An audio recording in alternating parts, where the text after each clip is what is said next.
सी बात है।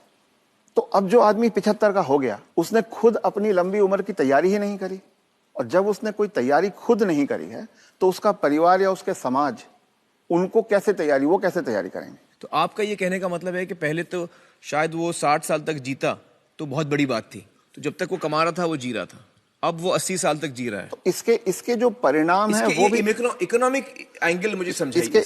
इसके इकोनॉमिक एंगल बहुत भयावह है। आज हिंदुस्तान में 60 साल की उम्र में आपने एक आदमी को रिटायर कर दिया। आदमी को अगर 80 साल तक जीना है तो 20 साल के लिए उसको अपना इंतजाम करना है। उसकी पत्नी 10 साल छोटी है तो 30 साल के लिए पत्नी के लिए इंतजाम करना है। औरतें आमतौर पे 5 से 7 साल ज्यादा जीती हैं, तो 35 साल के लिए उसे अपनी पत्नी के लिए फाइनेंशियल इंतजाम करना है और 20 साल के लिए खुद के लिए इंतजाम करना है।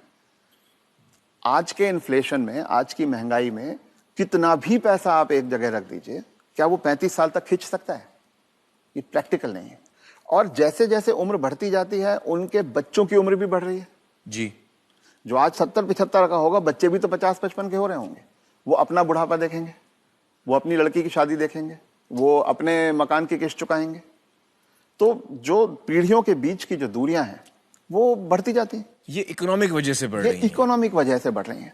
तो अब वो जो कॉन्सेप्ट है कि 60 साल की उम्र में हम रिटायर हो जाएं, उससे बाहर निकलना होगा। जब तक शरीर साथ देता है काम करते रहना है और 2 पैसे कमाते रहना है जी। कुछ करके किसी तरह से अपनी आर्थिक स्वतंत्रता को कायम रखना चाहिए, जितने ज्यादा से ज्यादा समय तक हम रख सकते हैं। अपने आप को वोकल रखना भी बहुत ज्यादा जरूरी है। अगर मेरी परवाह मेरे परिवार वाले नहीं कर रहे हैं और अगर अड़ोसी पड़ोसी इस बात को जान जाएं तो कोई भी बुजुर्ग कभी भी किसी परेशानी का सामना नहीं करता, क्योंकि तो चुप ना रहें। चुप रथ ना साहब रहें। ये कह रहे हैं कि चुप ना रहें। अगर आपके बच्चे आपके साथ व्यवहार ठीक नहीं कर रहे हैं सबको बताएं। तो आप सबको बताएं। जी। रथ साहब, बहुत सारे जो बुजुर्ग हैं हमारे समाज में, उन पे प्रेशर आता है बच्चों की तरफ से कि आपकी जो जायदाद है या जो घर है या जो प्रॉपर्टी है, जो कुछ भी आपके पास है, वो आप हमारे नाम कर दें। इस पे आप कुछ टिप्पणी देना चाहेंगे?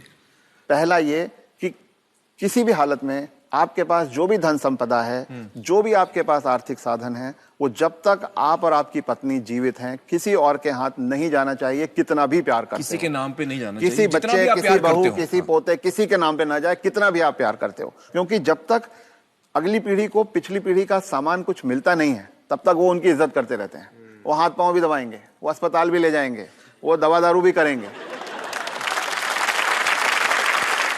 और वो ही माँ बाप सबसे ज्यादा सफर करते हैं जो अपने प्यार के कारण उमड़ते चले जाते हैं। मेरा बेटा, मेरी बेटी, मेरी बहू, मेरा पोता, जो ये मेरा मेरा करना जिसने शुरू किया, बस वहीं से उनके दुर्गति के दिन शुरू हो जाते हैं। इसलिए सबको ये ध्यान रखना चाहिए कि कुछ भी हो जाए, कोई प्रलोभन आए, कोई इमोशनल ब्लैकमेल हो, कुछ हो, उन्हें अपने पास अपनी चीज को रखना चाहिए। अपने बच्चों से शेयर करें तो अपनी मन की खुशी को शेयर करें, अपने पैसे को शेयर ना करें। जी।